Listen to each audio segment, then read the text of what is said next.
Et ça peut être intéressant de discuter de ça. Je voulais vous parler un peu des ruptures précoces, parce que la rupture de croisée antérieure, c'est un petit peu trop large comme sujet, donc on pourrait prendre la journée entière. Et parler de ces ruptures précoces, c'est voir un petit peu qui ça touche, quelle population, dans quelle proportion, et quelles sont les différentes causes de ces échecs qu'on peut analyser, les ruptures dans les 2 ans, afin de définir les populations à risque. L'objectif étant de proposer à la fois l'intervention, la rééducation et la reprise des sports adaptés. Je dis toujours pendant les consultations que la prise en charge de croisée, c'est pluridisciplinaire, c'est un travail d'équipe, à la fois le chirurgien, le patient et l'équipe de rééducation avec le kiné. Donc c'est très important de voir les différents éléments qui peuvent être touchés. La chirurgie de croisée, vous le savez tous, c'est un acte très fréquent, de plus en plus fréquent, des chiffres déjà anciens en 2013, 42 000 par an, et ça a encore explosé. Les résultats restent bons, 75 à 90% de patients satisfaits, c'est pas encore parfait. On va voir pourquoi ces résultats ne sont pas encore excellents. En fait, ça dépend des critères que l'on reprend. Il peut rester, même si le genou reste stable et fonctionnel, il peut rester des douleurs sur les sites de prélèvement, des déficits de mobilité, des déficits en flexion ou une appréhension. Ça, ce sont les échecs fonctionnels qui diminuent un petit peu les scores de satisfaction. On va surtout s'intéresser aux facteurs anatomiques d'échec, c'est-à-dire les signes objectifs reproductibles, qui sont à la fois cliniques, sur des tests de laxité, ou des signes radiographiques, soit des laxités radiographiques ou des IRM qui montrent ces ruptures précoces. On considère précoces dans les 2 ans post-opératoires, ce qui est un véritable échec à la fois pour le chirurgien, surtout pour le patient, et pour l'équipe de rééducation, on essaie de comprendre un peu ce qui peut arriver. Alors, juste pour info, sur les séries, on peut avoir de 3 à 6% de re-rupture, sans forcément parler de rupture dans les 2 ans. Mais dans cette période-là, on a également des ruptures contralatérales qui sont assez fréquentes, entre 5 et 20% selon les séries. Alors on peut les identifier, plusieurs études ont été retrouvées là-dessus, mais les grandes catégories de ces ruptures précoces de ces plasties sont liées soit à des erreurs techniques, essentiellement sur des mauvaises positions des tunnels, et c'est une analyse importante qu'on a à faire quand on est devant une plastie de ces croisés rompus, et qu'on veut reprogrammer une éventuelle chirurgie. On essaie de réfléchir sur ce qui a été fait, bien fait, et notamment la position des tunnels est importante. On sait l'importance de l'anatomie et de l'isocinétisme dans la reprise des activités. Effectivement, c'est la position du tunnel fémoral qui sera le plus souvent en défaut, et notamment une position trop antérieure. Difficulté également des modes de fixation, mais ça on a quand même réussi à améliorer les choses, il y a beaucoup moins de problèmes. Déficit biologique, on va en discuter juste après. Déficit biologique, c'est souvent sur des délais qui ne sont pas respectés. Et c'est un défaut de ligamentisation de cette plastie qui n'a pas encore pris place, qui n'est pas devenu un vrai ligament. Et on va essayer de comprendre comment on peut l'analyser.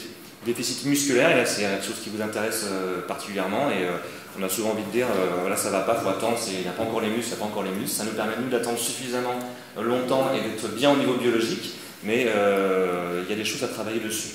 La proprioception aussi est importante, et je pense qu'on pourra avoir différents éléments d'évaluation, et c'est pas encore assez poussé, en tout cas il n'y a pas de règles encore bien définies là-dessus. Et puis les causes traumatiques vraies, c'est celles qu'on essaie quand même de se raccrocher, c'est-à-dire on pense que le ligament il va bien, la rééducation est bonne, et il y a quand même une rupture qui intervient. Et on va voir les proportions des différentes études, si on peut retrouver plutôt ces causes techniques, biologiques, ou plutôt un vrai accident d'instabilité sur un traumatisme sportif vrai, comme pour la première rupture. Les autres causes, c'est plutôt sur le terrain, les facteurs intrinsèques du patient, qu'on va essayer de définir également, que ce soit l'âge. On aura un topo tout à l'heure par Nicolas sur les plasties du croisé chez l'enfant, et notamment avec les filles ouvertes, donc je ne vais pas revenir là-dessus. Et puis le terrain, ça peut être également sur l'hyperlaxité, le récurvatum, ou la notion de valgus dynamique qui est intéressante également. Différentes études retrouvent et analysent ces causes. Une étude intéressante sur une cohorte de 460 patients avec une rupture précoce de ligament croisé antérieur a permis d'identifier les différentes causes dont j'ai déjà parlé, avec les proportions, essentiellement des fautes techniques 24%, biologiques 7%, des fautes associées, donc difficiles de définir, ou une cause traumatique, c'est-à-dire un véritable accident qui survient après la reprise des sports, donc plutôt après 9e ou mois ou la première année.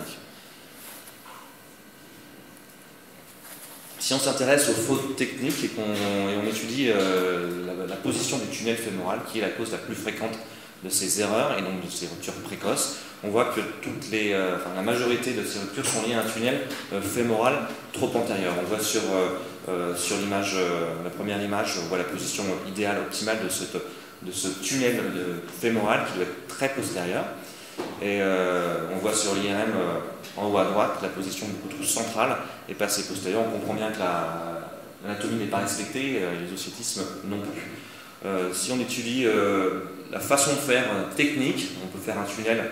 Ce tunnel fémoral peut être fait par l'intérieur ou par l'extérieur. C'est les deux types de techniques, in-out ou out-in. Les études n'ont pas de différence. C'est uniquement opérateur dépendant.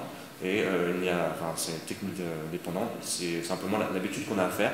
Il faut vraiment s'attacher à le placer très en arrière. Et Antoine nous en a parlé de cette position très postérieure de ce tunnel fémoral.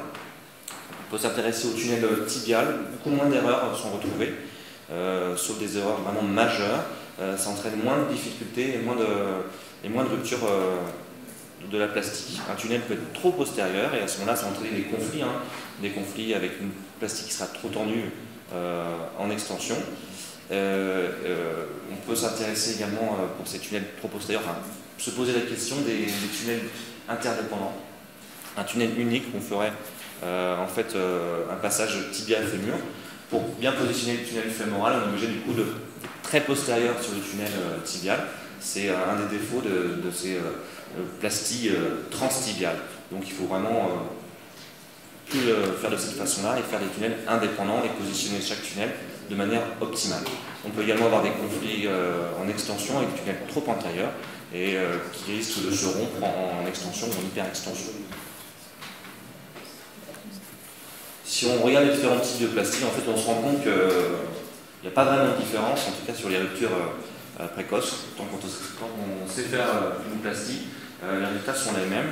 Il n'y a pas de différence significative si on respecte les différents délais de récupération et d'intégration biologique. On ne retrouve pas de différence. Alors là, il n'y a pas dans cette étude-là, il n'y a pas les facial data d'Antoine, mais on aura les résultats équivalents. Ce n'est pas lié au type de plastique. On peut s'intéresser maintenant au problème plutôt de rééducation avec ces déficits musculaires. Et on sait que ces déficits sont significatifs. Un symposium en 2007 avait bien montré.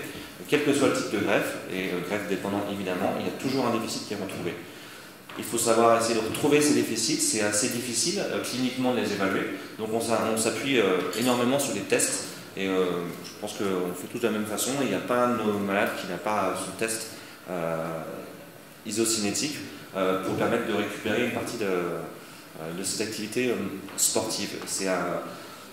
On ne fait pas tous de la même façon, mais on essaie de le faire assez précocement pour pouvoir avoir une petite orientation, aider le kiné à avancer dans sa préparation et lui autoriser à certaines pratiques. Et également pour permettre au patient de voir sa progression et lui permettre de faire comprendre qu'il y a des délais qui sont à respecter et que ça met forcément du temps. L'autre chose, c'est les déficits proprioceptifs et l'importance de ces tests de saut. Je pense qu'on pourra en discuter plus tard dans les pauses ou dans les ateliers. Tout le monde ne fait pas la même chose, mais il y a vraiment un intérêt à évaluer ces tests de proprioception et on y va de plus en plus. Effectivement, le beau dynamique, là, c'est pas...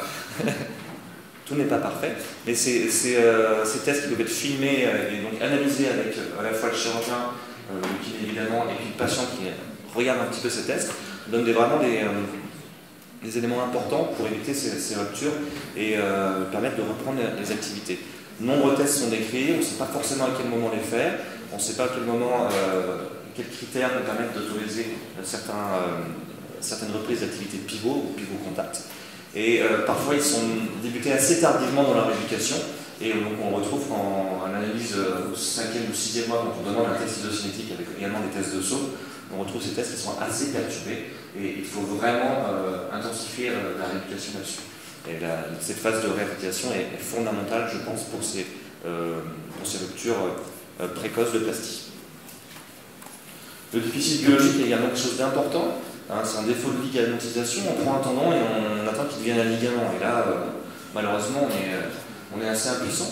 Les délais, on arrive à améliorer les techniques de rééducation, on ne fait plus que de l'ambulatoire, on essaie de faire de la récupération rapide, on les fait reprendre dans l'activité très vite, de la physiothérapie, plein de choses, mais au niveau de biologie, on n'est pas encore parfait. On essaie d'améliorer les choses, mais on attend quand même que cette greffe devienne un vrai ligament, soit complètement intégré et réagisse exactement comme un ligament natif, avec de la proprioception, avec une vraie sensation. Et ça met du temps. On ne sait pas encore les délais. On parle plutôt de 9 mois, d'1 an. Et la seule façon pour l'instant qu'on a de l'évaluer, c'est de faire une IRM post-opératoire. On ne peut pas non plus le multiplier. Déjà, on a fait des examens avant l'opération, on a fait des tests ISO, on fait de la rééducation, on fait des tests de laxité. On ne peut pas se permettre de leur faire à chaque visite de contrôle une IRM, mais je pense qu'il est nécessaire de faire une IRM de contrôle soit au 9e mois, soit à la première année. Alors la première année, on a toujours des belles images, c'est très très bien, mais souvent pour savoir si on a repris les pivots, on aimerait leur les faire reprendre avant. Donc je pense que la 9e mois est quelque chose de très intéressant pour voir si cette plastique prend un bon signal, s'il reste noir, s'il n'y a pas de tunnels qui se sont ballonisés, s'il n'y a pas des kystes qui sont apparus sur les zones de greffe. Et cette plastique va permettre, cette IRM de contrôle, permet de voir si cette greffe est bien positionnée, un bon diamètre, et si l'aspect histologique est conservé. Différents autres facteurs sont plutôt identifiés avant l'opération, donc ils ne sont pas dans les causes de ces ruptures précoces de plastique.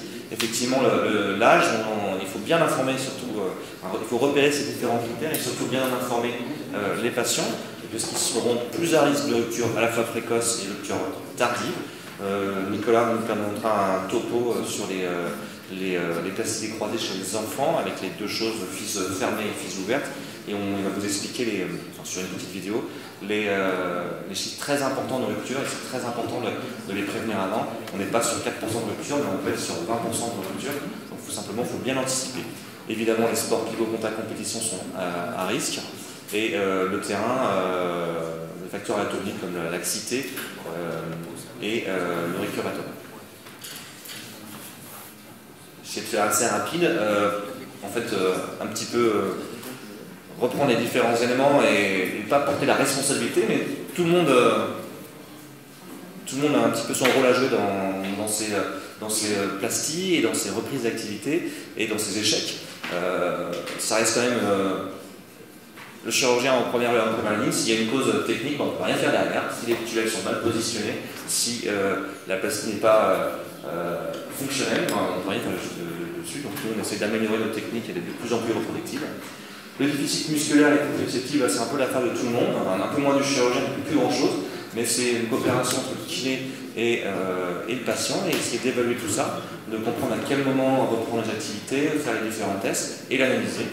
Et bien sûr, ensuite le déficit biologique, là c'est surtout le délai qui est important, on va attendre suffisamment longtemps pour pouvoir reprendre les choses, l'intérêt de l'IRM post-opératoire, et là c'est coordination entre tous les acteurs de la prise en charge du ligament croisé antérieur.